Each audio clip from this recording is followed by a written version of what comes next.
Hey everyone, welcome back to our channel. Over the weekend we were at Edgewater Sports Park in Ohio for Cincy Street Nights. This is an event that we try to run if we are able to, just because the event is super organized and everything normally runs pretty smooth. Jason Terrell over at Tin Soldiers hosts the event, so it's always a good time. It's always good to see those guys. Not going to lie, it was kind of a rough night for us, and things did not go as planned, which I feel like is a story of our lives being involved in these race cars. But we did have some mechanical issues with the car. So make sure you guys stay tuned to see what happens, and don't forget to subscribe to our channel. Thanks for watching.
difficulties that past? Yeah, after I burned out, the car turned off. And I don't know, it was hard to restart. And then when it started, it just sounded all fucked up bank. But fucking, we took the tree anyhow. Luckily, we were able to, came in and power just long enough to win, but it was definitely not running right. So what is he doing right now? Yeah, we just checked all the rockers and everything on the driver's side. Now we're gonna check the passenger side, check all the plugs. But maybe check the O2 too, make sure the O2. Yeah, that's what I'm gonna do. Yeah, I mean, it could be, it might be something simple, you know. The injector seemed fine. I didn't see any fuel coming out. Maybe a coil went bad. I'll check the log and see if I got any status of it. Tell me anything. Try to lead us in the right direction. I don't have much time to fucking figure it out, of course, but.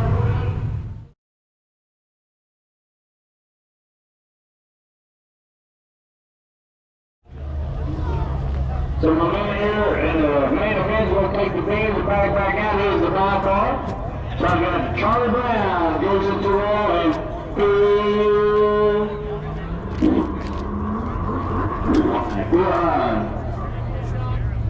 Whenever you're ready. Whenever you're ready, go ahead.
All right, guys, Cincy Street Nights October in the books.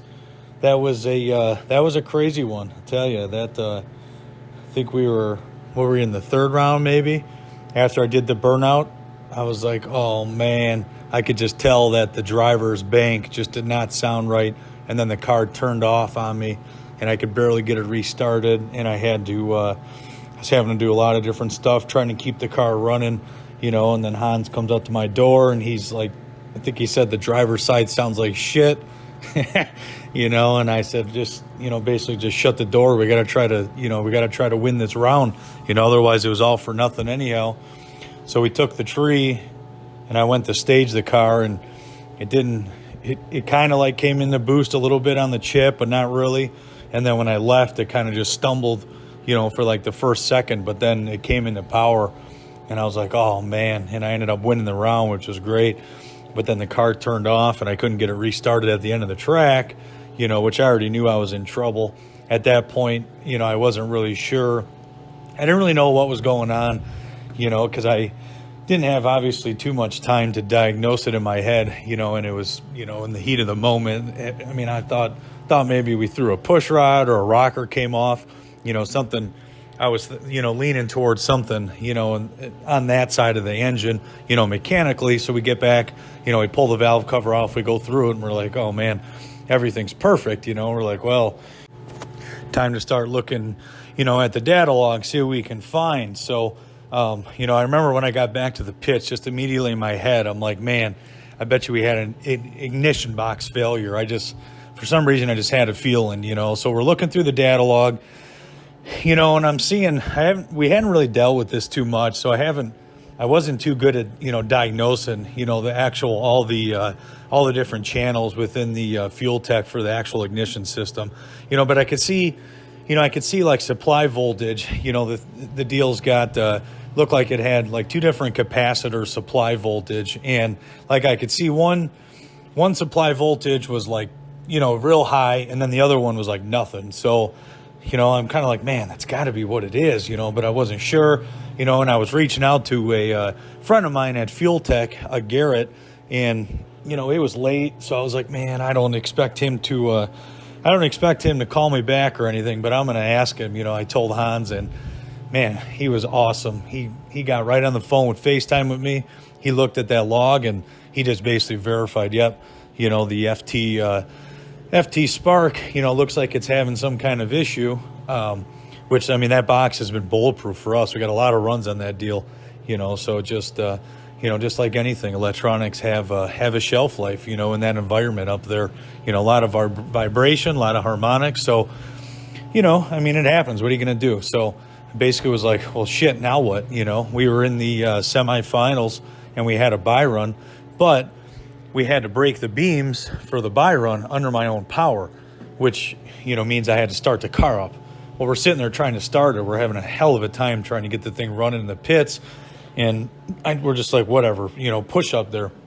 We had the parachute on the freaking wing, no front end on the car. And we're just like, oh man, we hope it starts, you know. And sure enough, it started, and we were able to take the tree. So that was good. Got in the final, which we had to face off with Phil Hines, which, man, good racer. You know, he talk about somebody, you know, that's rough to beat.